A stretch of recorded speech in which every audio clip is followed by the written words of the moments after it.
Looming future. The future we all anticipate must be bright and clear.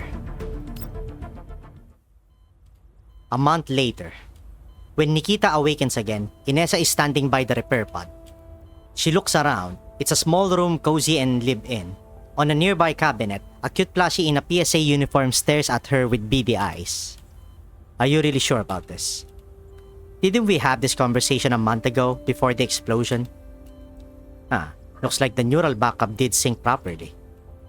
How's your month at Mangi Security been? Same as before. Routine logistics missions. I inspected every shipment. No drugs. Lying low after what happened is only natural. They're biding their time.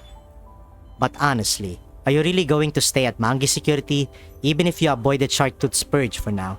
Based on what I know of them, they won't let go of their suspicions that easily. They have probably grown suspicious of me too. At this rate, the intel you'll be able to gather from inside might be negligible. Nikita is silent for a moment. She steps out of the repair pod and flexes her joints. Did you see the report on David? I did. A few days after the lab incident, they named him the mastermind. He was already dead though, reportedly shot by the lab's mechanical guards by mistake. Just like you said, these security firms backed by major corporations always have ways to avoid liability. As long as they produce a scapegoat, the fallout is minimal. David was guilty, yes, but he was just a puppet. The puppeteer is still in the shadows.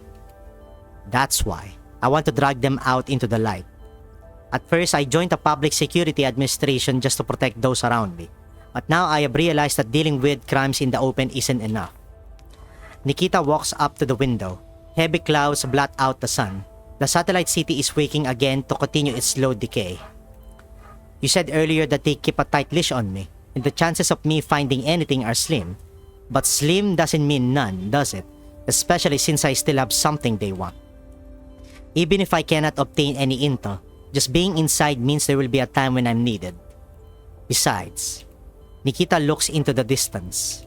I found a few former colleagues of mine on that list, which means this might be connected to Griffin too. And if it is, then someone I know will likely get implicated. Conspiracies and darkness fester in the shadows just beyond the sunlight, and if I don't step into it myself, I will never uproot the sickness that lies beneath, and I won't be able to protect the things I truly want to protect. She turns back to face Inessa. Her face is in shadow, but her blue eyes shine brightly. I don't want to lose anything important ever again. Inessa looks down at her hand and smiles. Only then does Nikita notice the toy badge in Inessa's hand.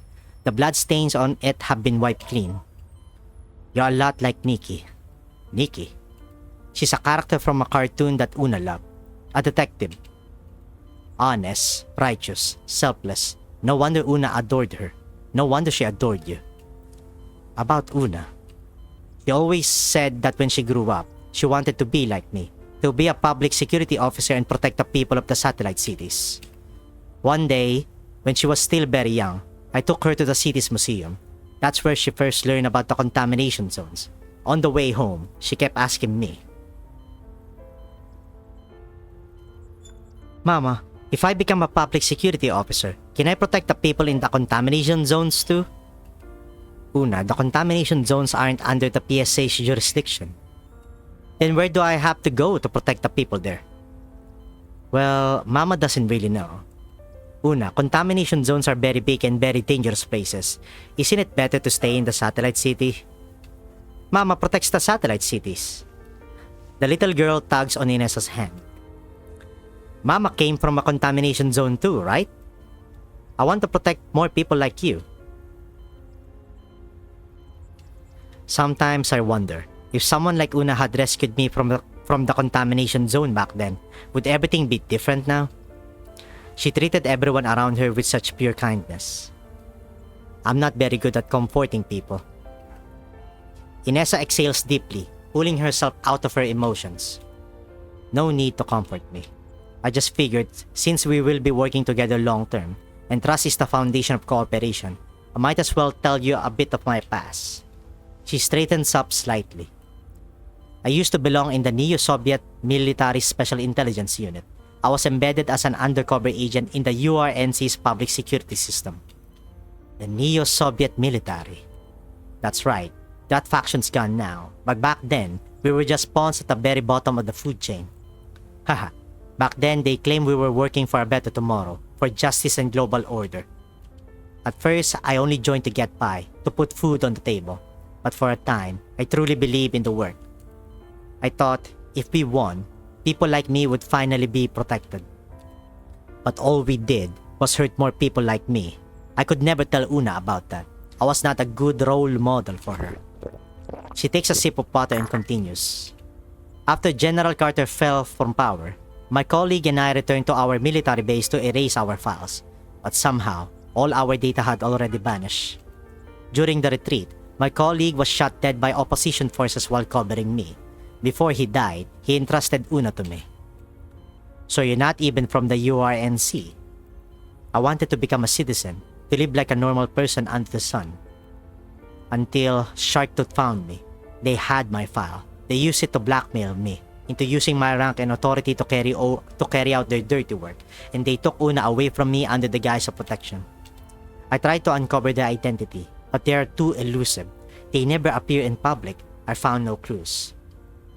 Nikita remains silent. Does your sense of justice urge you to arrest me right now?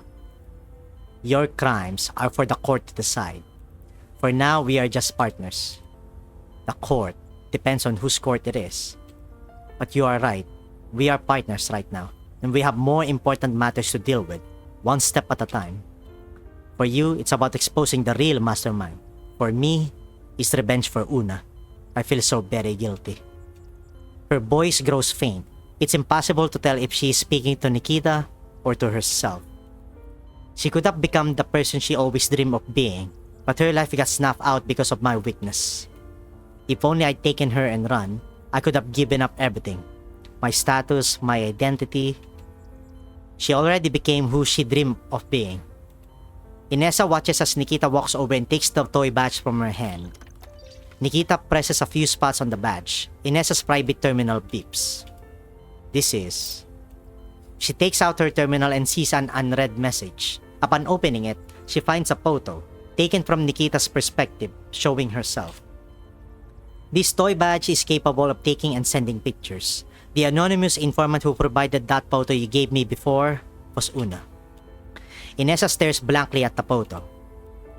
Even when her own life was in danger, she chose to uphold the justice in her heart and send valuable information to the person she trusted most. She already became the person she dreamed of being. Listening to Nikita's voice, so much softer than usual, Inessa slowly rubs the badge with her fingers. Nikita, you're actually surprisingly good at comforting people. She slowly buries her face in her hands. It is a silent cry of grief. Nikita averts her eyes. Her gaze happens to land on the plushie sitting on the cabinet, dressed in a PSA uniform. It, too, silently watches over the sorrowful woman.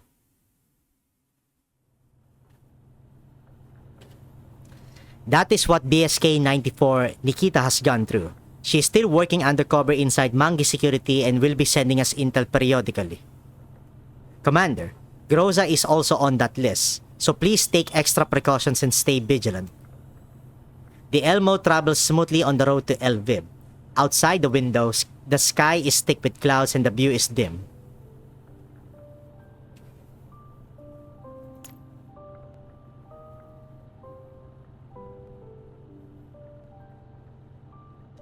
I suddenly find myself picturing Nikita's golden hair, radiant as the morning sun. Even in a murky, shadowed world, that clear path is reflected in her brilliant blue eyes. The thought makes me smile quietly, and I try to hold her image in my mind for as long as I can.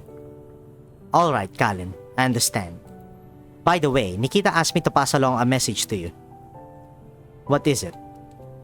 I will lie in wait in the darkness, but if you ever need me, I'll meet you in the light, boss.